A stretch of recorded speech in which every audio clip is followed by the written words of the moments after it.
बिस्मिल्लाहिर्रहमानिर्रहीम। अस्सलाम वालेकुम नाज़रीन, आप देख रहे हैं डिजिटल दावा नेटवर्क और मैं हूं हम्माद हमीद। नाज़रीन, कुछ सालों पहले की बात है कि दुबई ने पाकिस्तानियों के विज़िट वीज़े पर पाबंदी लगाई थी, जो पूरे पाकिस्तान के वीज़ों के ऊपर काफ़ी सख्ती कर दी गई थी और पाकिस्तान के कुछ शहर ऐसे थे जिनको मुकम्मल तौर पर बैन कर दिया गया था कि यहाँ के रहने वाले पाकिस्तानी वो दुबई नहीं आ सकते।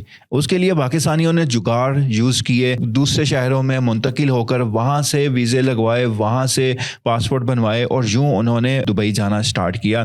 फिर दुबई ने तकरीबन पाकिस्तानियों के लिए वीज़े ही बंद कर दिए। उसके बाद अब जो इस धंधे में मुलव्वस थे, अब ये वीज़े क्यों बंद हुए थे? वहाँ पर धंधा होता था, औरतें वहाँ पर जाकर जिस्म फरोशी करती थी पाकिस्तान की, और ये एक पूरा नेटवर्क था और उस नेटवर्क के तहत लड़कियाँ यहाँ से सप्लाई की जाती थी दुबई में, और ये कारोबार बहुत अरूज पर था। वहाँ पर होटल्स में लड़कियाँ पहुँचाई जाती थी, वहाँ पर डांस क्लब्स में लड़कियाँ पहुँचाई जाती थी, और यूँ बेशक दुबई के क्लब्स में, डांस क्लब्स में वहाँ पर ये सब कुछ करने की इजाज़त है, मगर इतना भी खुलेआम दुबई नहीं इजाज़त देता। वहाँ पर ये काम गलत है, मगर दुबई हुकूमत कुछ नहीं कहती। वहाँ पर होटल्स में चला जाएं। पिछले दिनों मेरे एक दोस्त ने दुबई विज़िट किया, मैं तो नहीं गया, दोस्त ने विज़िट किया, तो उसने आकर मुझे जो सूरत हाल बताई वो रोंगटे खड़े कर देने वाली थी कि एक अरब मुल्क दुबई और उसकी ये सूरत हाल है कि तो बाकी मुल्कों की क्या सूरत हाल होगी। बहरहाल जो भी मामला थे, दुबई ने ये वीज़े बंद कर दिया। अब जो लोग इस धंधे में मुलव्वस थे उनके कारोबार ठप हो गए। अब ये सारी स्टोरी, मैं पहले ये बता दूँ, ये सारी स्टोरी कोई फेक स्टोरी नहीं है, गलत स्टोरी नहीं है, कोई सुनी सुनाई बातों ये स्टोरी नहीं है।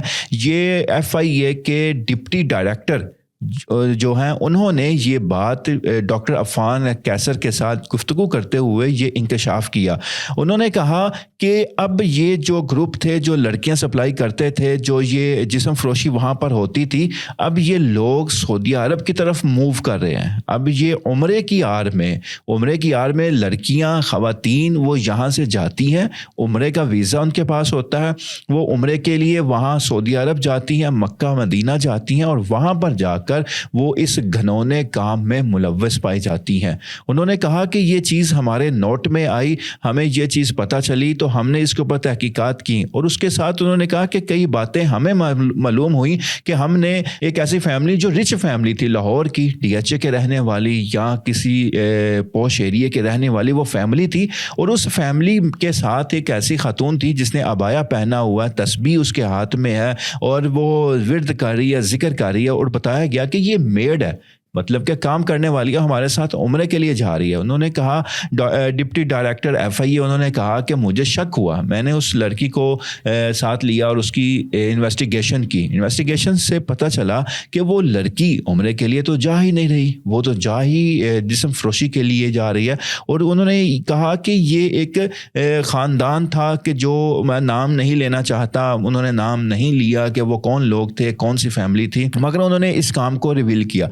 अब यहाँ पर डिप्टी डायरेक्टर FIA से भी ये बात करना मैं चाहूँगा कि आपने वो धंधा तो बेनकाब कर दिया कि ये काम हो रहा है, वीज़े की आड़ में लड़कियाँ, ख़वातीन उम्रे के लिए जाती हैं, मगर वहाँ पर जाकर इस गंदे धंधे में मुलव्वस हैं। तो उन्होंने वो लोग भी सामने लाएं, मंजर आम पर लाएं जो इस काले धंधे के पीछे हैं। जो फैमिली उन्होंने कहा कि लाहौर से थी और जो काम वाली थी वो यहाँ तो सखर से होती है, सांगर से होती है, रहीम यार खान से होती है, मतलब कि ऐसे पसमानदा और गरीब इलाकों से होती है कि जिनका आपस का ताल्लुक भी नहीं बनता, मगर वो लेकर जा रहे होते हैं और उसको एज अ मेड, उसको एज अ अपने काम वाली, कोई हेल्पर, इस तरह करके वो लेके जा रहे होते हैं। तो उनको, इन लोगों को, जो लोग मुलव्वस हैं, उनको बाहर मंजर आम पर लाना चाहिए, बताना चाहिए कि ये लोग हैं, ये लोग मुलव्वस हैं इस धंधे में। जब ये लोग बाहर आएंगे तो फिर किसी की हिम्मत जुर्रत नहीं होगी दोबारा ऐसा करने की। अब अगर उन्होंने इस फैमिली को पकड़ लिया जो ये लेकर जा रहे थे, अब वो कोई और रास्ता ढूंढेंगे, क्योंकि वो लोग तो नहीं पकड़े गए, वो फैमिली तो वहीं मौजूद होगी। सो लाहौर में आज भी वो रहती होगी, और जो एक धंधे में वो एक दफ़ा मुलव्वस हो गया, वो कब इस धंधे से बाहर निकलता है? वो इसके लिए कोई और जुगाड़ ढूंढेंगे, कोई और तरीका ढूंढेंगे जिसके तहत वो अपना ये धंधा مزید آگے بڑھا سکیں. تو اب یہ سعودی حکومت کی اس میں غلطی یہ ہے کہ سعودی حکومت نے پہلے پوری پابندی تھی اور اس کو اور سختی سے اس کے اوپر عمل ہوتا تھا کہ کوئی بھی خاتون وہ محرم کے بغیر عمرے کے لیے حج کے لیے نہیں آ سکتی تھی. سعودی عرب نے اس کے اوپر سختی کی تھی, اور یہ غلط کام اس وقت شروع ہوئے جب سعودی عرب نے اس چیز پر نرمی دکھائی اور اس چیز پر نرمی کی, اپنا قانون نرم کیا کہ کوئی بھی خاتون اور لڑکی وہ بغیر محرم کے وہ عمرے کے لیے آ سکتی ہے, حج کے لیے آ سکتی ہے. تو جب یہ نرمی ہوئی تو پھر جب یہ ویزے جاری ہونا شروع ہوئے اکیلی عورت کو, اکیلی لڑکی کو, تو پھر یہ دھندے عروج پر پہنچے. تو اس میں سب سے پہلی غلطی جو ہے وہ سعودی حکومت کی اپنی ہے, سعودی عرب کی اپنی ہے. اس کو ہم پاکستانیوں کو الزام ٹھہرا سکتے ہیں, مگر جو اس اصل گناہ کی جو جڑ ہے وہ سعودی حکومت خود ہے, کیونکہ اس نے نرمی کی. اب ایک عورت جو عمرے پر جا رہی ہے, جب اس کو اجازت ہی نہیں ہوگی کہ وہ محرم کے بغیر سفر نہیں کر سکتی, تو وہ کیسے جا سکے گی؟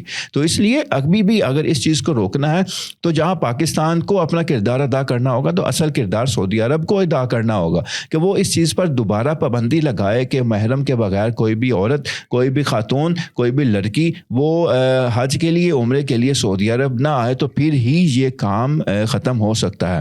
جیسے ابھی یہ معاملہ فقیروں کا لے کر ابھی پاکستان میں بہت سی چہمگوئیاں چلتی ہیں, بھائی فقیروں کو لے کر پاکستان میں پابندی لگ جائے. یہ معاملہ تو فقیروں سے بڑھ کر ہے, فقیروں سے بڑھ کر. تو اگر دوسری سائڈ سے دیکھا جائے تو یہ کام کہاں نہیں ہوتا, یہ کام کہاں نہیں. سعودی عرب کے اندر ایسی نیوز موجود ہیں, سعودی عرب کے اپنے شہری اس دھندے میں ملوث پائے جاتے ہیں, اپنی ان کی لڑکیاں وہاں پر رہنے والی وہ اس دھندے میں ملوث ہیں, وہاں پر یہ کاروبار عروج پر ہے. کئی لڑکیاں گرفتار بھی ہوئی ہیں, ابھی حالیہ دنوں کی یہ نیوز ہے, کئی لڑکیاں گرفتار ہوئی ہیں جو ہوٹلز میں تھی اور سعودی عرب کی رہائشی تھی.